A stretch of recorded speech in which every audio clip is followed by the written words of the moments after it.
Leader of Telford and Wrekin Council has softened his stance over calls for a council-led independent inquiry into child sexual exploitation in the borough. Shaun Davies had previously said that only a government-led inquiry would be acceptable, but he's now decided to support calls by the Conservative opposition leader on the council, Andrew Eade, for a council-led investigation. The CSE debate's been prompted by recent claims that sexual grooming is more widespread than originally reported. Shaun Davies joins us on the line this morning to explain why he's changed his mind. Shaun, good morning. Good morning. This is a change of mind. Well, what I'm saying today, Eric, is that a council inquiry is better than no inquiry. And we know that the inquiry, the national inquiry in the form of the Truth Project, is coming to Telford to speak to stakeholders later on this month, and then to talk to victims and survivors over the next 2 months. And at the end of that process, we know that the national inquiry will make a decision as to what further inquiry, if any, is required in Telford. But you previously said that the J inquiry would be sufficient. Yes, and I'm still saying that in the event that the national inquiry wishes to come to Telford, then we should cooperate with that inquiry, because that's the best inquiry possible, because they have the powers and the resources to go to each of the partner agencies to look at this properly. But you'd originally rejected a council-led inquiry. But what I'm saying, Eric, is that if the national inquiry decides not to come to Telford, then I believe that a council inquiry, with all its limitations, with all its facts that many people will not believe it's truly independent to start off with, is better than no inquiry at all.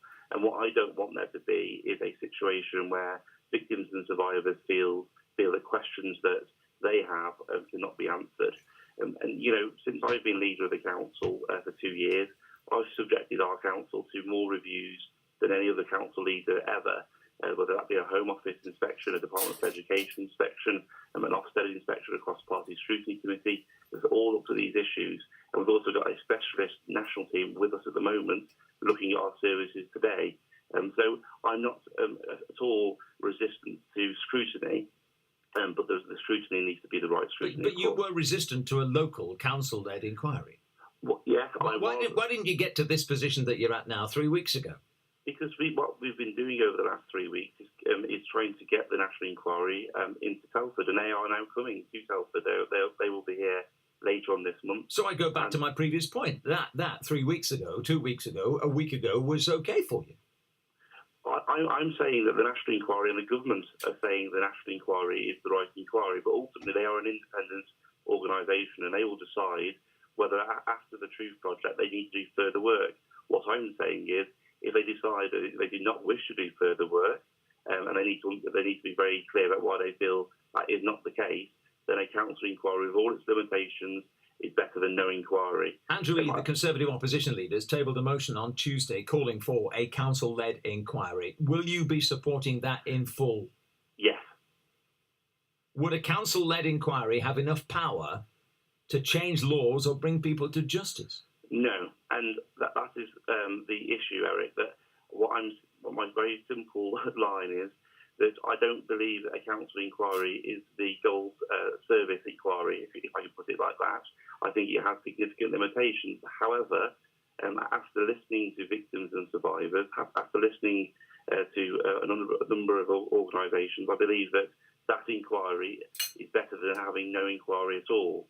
And what we will be doing over the next month or two is working away on a cross-party basis, and I'll be inviting the Liberal Democrats and the Conservatives to work with me to appoint an organisation and to appoint an independent person to scope out what work needs to be done.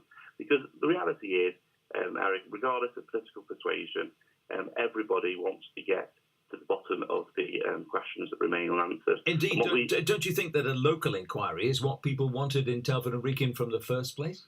I don't think so. No, I think that people know that a council inquiry isn't able to hold people criminally or civilly responsible.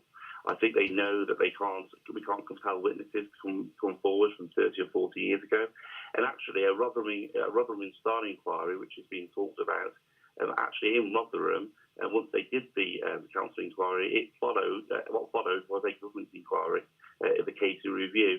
So my view has always been actually, if you look at what happened in Rotherham, you had a inquiry led by the council, had 15 recommendations, and as it happens, all 15 of those recommendations have been implemented by South and Wrekin Council already. But then even then after that, in Rotherham, the government decided that actually only a government inquiry was possible. But if I lose the argument with the Home Office and the Home Office continues to refuse to do a Telford-specific inquiry, and the National Inquiry led by Jay decides they don't want to come and do any more work in Telford, then I believe that a council inquiry with all its limitations is better than no inquiry at all, but I don't believe it is the best type of inquiry. Sean, do you know what sort of costs might be involved in having a council-led inquiry? Well, at the moment, we've put aside a sum of money, which is £350,000, to begin the work. My view has always been, and my conversations with Radio Shropshire have been clear on this, my view is actually let's scope out what the inquiry needs to do, and let's then look at how we fund it later on. And there are going to be conversations, of course, with different partner organisations about how we can fund an inquiry, but that isn't my starting point in many ways. Do you think that these revelations about child sexual exploitation have damaged Telford and Wrekin?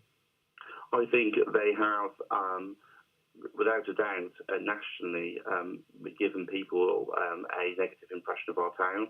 I live in this town. I bring my family up in this town. I'm a parent in this town, and I'm proud to live in this town. And my views on that will never change. The questions that we are being posed by the recent national coverage are from cases that go back 20, 30 or 40 years. And therefore, where there are questions that remain unanswered, we need to try and get the answers that we can. I'm absolutely confident that the services that we provide at the moment are good services. They've been praised by the Ofsted inspections, the Home Office and the Department of Education reviews, and also a number of other partner councils look at our services and praise them too. All I can do, Eric, as the leader of the council today, is ensure that the services that we have are well resourced, and we've continued to increase resources into our teams, and we only last week announced a further £140,000 worth of support for our teams. We will always make the right decision when it comes to prioritising this service area, but of course, the questions that remain unanswered from 2, 3, 4 decades ago, only a proper inquiry can do that. I don't believe a council inquiry will be able to give all the answers that people feel that they need, but I think it's better than no inquiry at all. Sean, I'm grateful to you for talking to us this morning. Thanks for your time.